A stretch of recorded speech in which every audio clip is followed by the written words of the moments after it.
It's been a couple months since I bought this F250 from the Ritchie Brothers Auction. Figured I'd take a little time today to update you on it a little bit. This is probably the biggest update right here. We're gonna go ahead and take it for a little bit of a drive today, just for fun, just to drive it around, talk about it. First we gotta get the dump trailer dumped of all the railroad ties in it, and then got unhitched from it, and then we'll go for a little ride.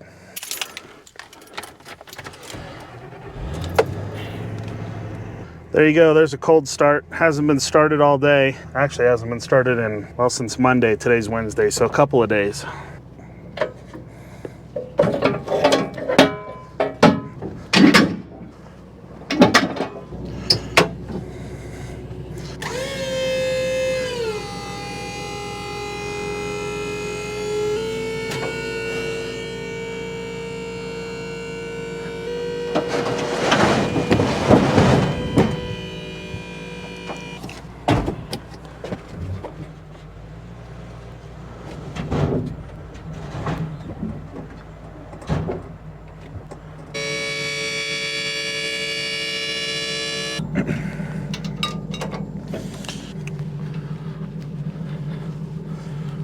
All right, guys, I'm just going to talk to you a little bit about the truck as I go down, you know, one of my favorite little drives just out of town here a little bit.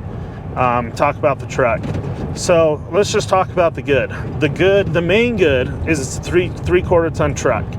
It does way better than my half-ton Chevy at pulling around that dump trailer. It does a fantastic job. Transmission shifts really smoothly, and I'll touch on that in just a minute.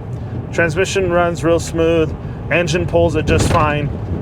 Plenty of power. I know that a lot of people say that these 5.4 liter V8 Fords, the Tritons, are a gutless motor, and I kind of see that. You know, my 5.3 liter Vortec engine in my Chevy probably does have a tiny little bit more get up, but I'm really not the kind of guy that's like, oh, power, that's all I care about. No, I mean, what I care about the most personally is reliability.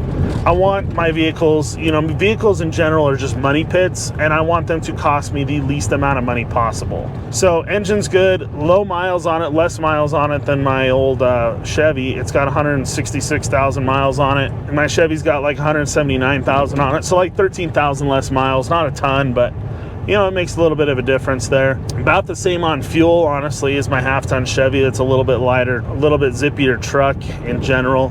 What else? Like I said, I think I already mentioned it. Transmission, engine shift good. 8-foot bed. Love the 8-foot bed. I know that they're not as, you know, cosmetically appealing. They don't look as nice as a short bed. I do think that a short bed looks better.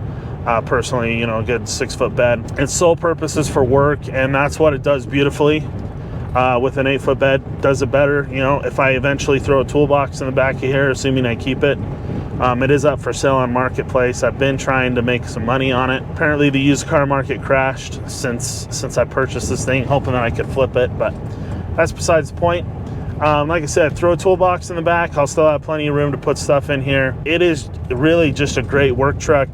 Everything works pretty smoothly, like I said. What else is good? I don't know. I almost like this big bench seat here that I'm sitting on better than I like my bucket seats in my Chevy. I don't know. I sit in this and then I go and sit in the Chevy, and I'm like, I don't know. Maybe I do like the bucket seats better, but it's comfortable. That's for sure. It's comfortable for being, you know, a low-level trim pickup truck. But just like I said, biggest thing, hauling around that dump trailer.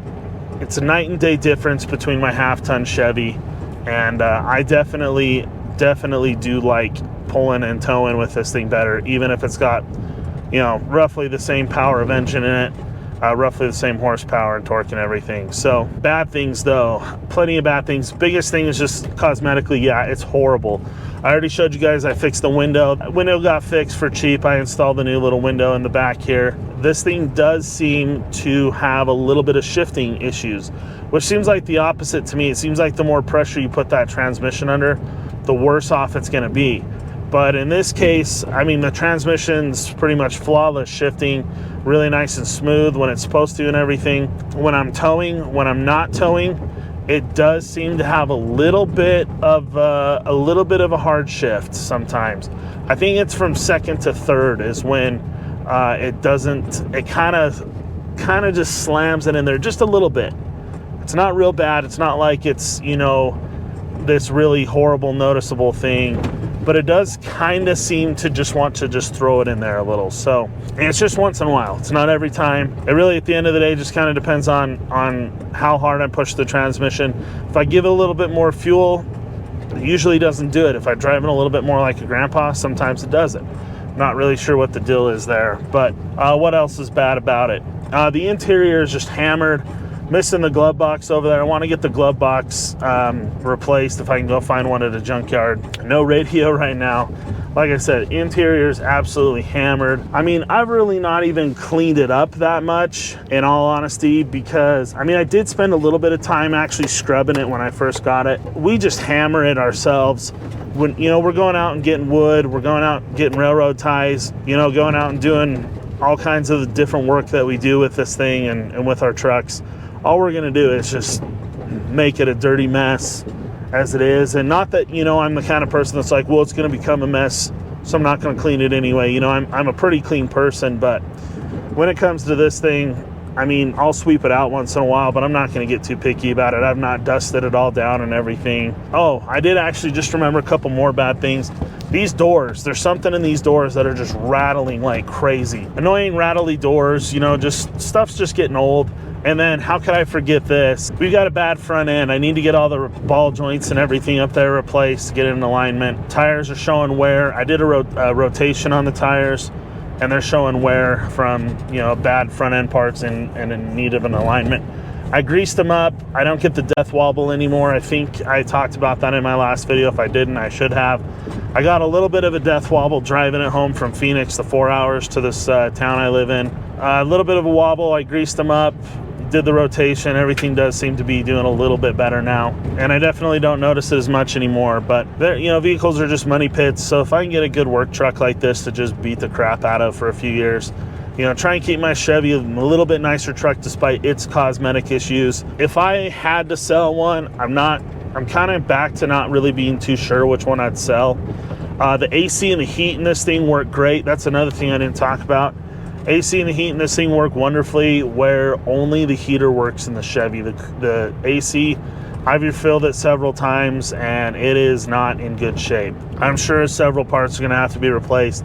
It leaks something, so there's some issues there for sure with the Chevy too. I really don't have two nice trucks, so I've been tempted to do is sell both of them and try and get rid of my two crappy trucks and end up with one nice one. But you know, I'm always worried about getting gypped by someone. If I've got two trucks that I know roll up and down the road pretty well, I'm pretty happy with that generally. But so I worry about getting into somebody else's mess that they pass on to me or something dishonestly or whatever. So I know, kind of a long rambly video, but I figured I'd talk a little bit about this truck since I made an original video on it. You know, just give some updates, let people know. You know, I asked the question in that video, how bad is it? Well, it's not that bad, honestly. It's, like I said, cosmetically not great, but it functions. Kind of does when I need it to.